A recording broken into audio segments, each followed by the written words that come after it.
Sino nga ba ang nagsasabi ng totoo at paano nga ba magkakasundo ang parehong tao na may parehong negatibong interes? At paano nga ba nila magagawang sir-on ang isa't isa sa harap mismo ni Daddy Frankie? Pero bago yan, paalala lang po sa lahat ng mga sumusuporta kay Daddy Frankie, lagi po natin suportahan ang kanyang mga charity works. Salamat. Samantala, matindi ang paninindigan ni Ansing sa mga alegasyon niya patungkol sa mga kabalbalan ng pinaggagagawa ni Kuya JJ. Ayon nga kay Ate Ansing, kung alam lang ni Daddy Frankie ang mga nangyayari kapag wala siya patungkol kay Oliver. Sinabi rin ni Ansing na matindi talaga ang inggit sa kanya ni Kuya JJ, lalo na pagdating sa usaping pera, mga kababayan. Ayon nga sa aligasyon ni Ansing, gustong makihati ni Kuya JJ sa perang natanggap ni Ansing na 25,000 pesos mula sa sponsor.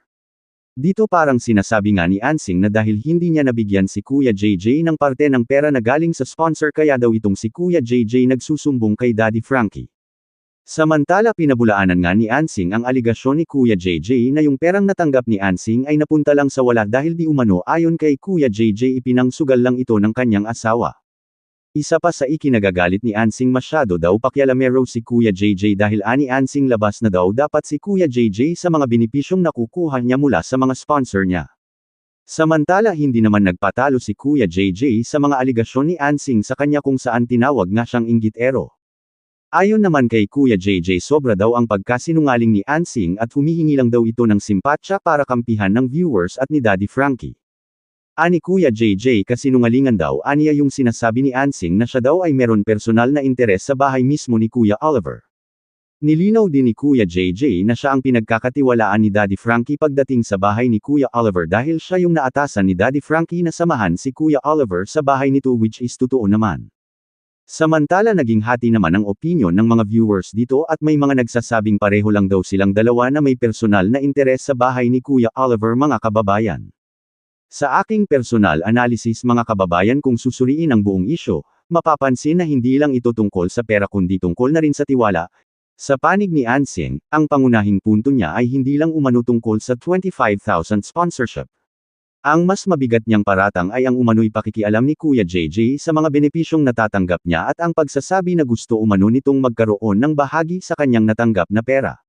Kung totoo ang kanyang sinasabi, natural lamang na maramdaman niyang may panghihimasok sa kanyang personal na usapin. Samantala, sa panig naman ni Kuya JJ, ang depensa niya ay nakatuon sa kanyang kredibilidad.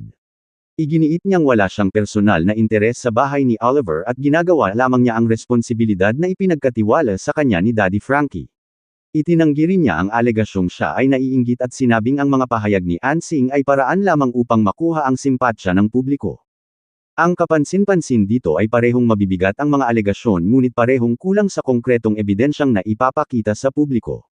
Dahil dito, nahahati ang opinyon ng mga viewers. Ang iba ay naniniwala kay Ansing dahil sa kanyang emosyon at detalyadong salaysay, habang ang iba naman ay naniniwala kay Kuya JJ dahil sa tiwalang ibinigay umano sa kanya ni Daddy Frankie.